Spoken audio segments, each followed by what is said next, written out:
Hello and welcome to the Iraqi Satellite Channel News with your newscaster for tonight, Zainab Arif.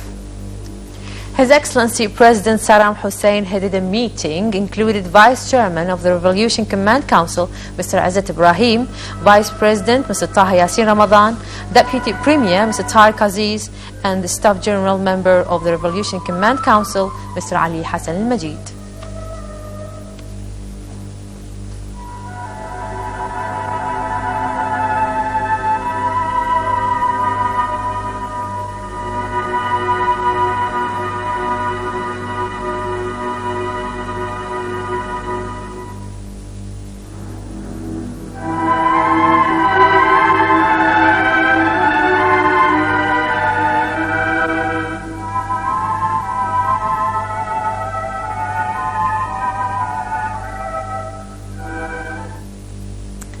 In a meeting with the head of Tripoli and Northern Lebanon Chamber of Commerce and Industry, Deputy Head of the Lebanese Union of the Chamber of Trade, Mr. Abdullah Nazim al-Ghandour, Iraq's Vice President, Mr. Taha Yassin Ramadan, affirmed that the deep-rooted brotherly ties between the Arabs is what Iraq depends on because it is the real power and the future and unity of the Arab nations.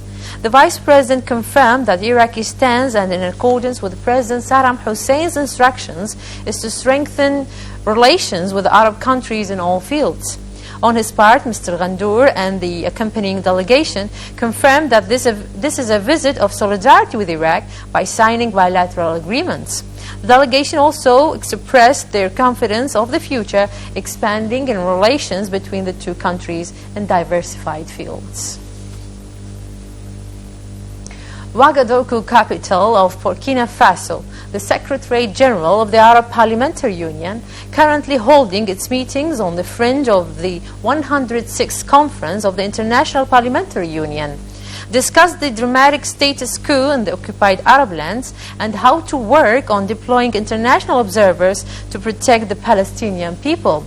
In a speech delivered during the meeting, speakers of Iraq's National Assembly, Dr. Saadun Hamadi, affirmed the necessity of adhering to unified Arab stance by authorizing the Secretary General of Arab's Parliamentary Union to draft the final formula of the draft resolution relating to the Palestinians issue in the light of the unified Arab stance. The Iraqi-Turkey Medical Week started today in Baghdad. The inauguration of the ceremony was attended by Deputy Premier, Minister of Finance, Mr. Hikmet al-Azawi, and a number of senior officials. During the opening ceremony, Mr. al-Azawi confirmed Iraq's desire in enhancing bilateral commercial and medical ties with Turkey in the service of the two people's interests. And Foreign Minister Dr. Naji Sabri asked the Arab countries to work together at international forums for the disarming of the Zionist entity of its nuclear arsenal and weapons of mass destruction by compelling it to subject all its nuclear institutions to guarantee systems of the International Nuclear Energy Agency. Dr. Sabri, in discussing the two items listed on the agenda of the Arab Ministers' Conference in Cairo, confirmed the necessity of neutralizing the area by making it free of the Zionist nuclear and mass destruction weapons. The Foreign Minister said that what is required of Arab countries is to demand the implementation of the Security Council resolutions about the nuclear arsenal of the Zionist entity. Iraq affirmed that the logistic support which Turkey is giving to America and Britain in their daily aggressions on Iraq makes it a principal partner that entails full international responsibility. In a letter to the Secretary General of the Arab League, Mr. Amr Moussa, Iraq's Foreign Minister, Dr. Naji Sabri, said that this aggression represents a thoughtless and irresponsible stance which has become a constant policy of the US and Britain against Iraq. The Iraqi Foreign Minister concluded his letter by demanding the intercession of the Secretary General with the Turkish government to stop this aggression altogether and asked Turkey for compensations for all damage incurred. The US and its allies, Britain, have committed a new horrible crime against the Iraqi people when their warplanes bombed residential areas in the province of Wasat. The savage bombing led to the martyrdom of 8 people and the wounding of 3 others when the war jets dropped their missiles and cluster bombs on cultivated areas in the province. And 1 Palestinian fell martyred and 4 others injured when Zionist occupation troops shelled a Palestinian post in Jenin city.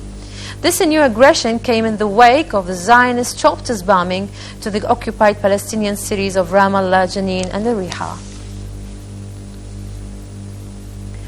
The U.S. Secretary of Defense Donald Rumsfeld renewed his country's allegation that Iraq represents jeopardize to the area due to its continued endeavor to possess weapons of mass destruction. Rumsfeld's allegation coincided with his justifications to the Zionist brutal crimes committed against the Palestinians, which reflect the American allegiance to the Zionist entity. And Zionist war jets violated for the 2nd consecutive day the Lebanese airspaces. The Lebanese police sources said that Zionist warplanes broke the sound barrier over regions of Hasbaya, Rashaya, Tripoli, South and Northern Lebanon. It is to be noted that the Zionist war jets violate mostly every day the Lebanese airspaces, despite the UN confirmation that these acts violate the border blue line drawn between Lebanon and Palestine after the Zionist withdrawal from southern Lebanon in May 2000. And finally, the Belarusian Elections Committee announced the re-elections of the former president Alexander Lukashenko. The election results indicate that Mr. Lukashenko gained 75.6% of the votes and his opponent, Mr. Vladimir Gocharik, gained 39.15%, while the third restricted nationalist candidate, Mr. Sergei Gadyokevich, gained 2.5% of the votes. Well, you've been watching the news from the Iraqi satellite channel. Thanks for joining me, and good night.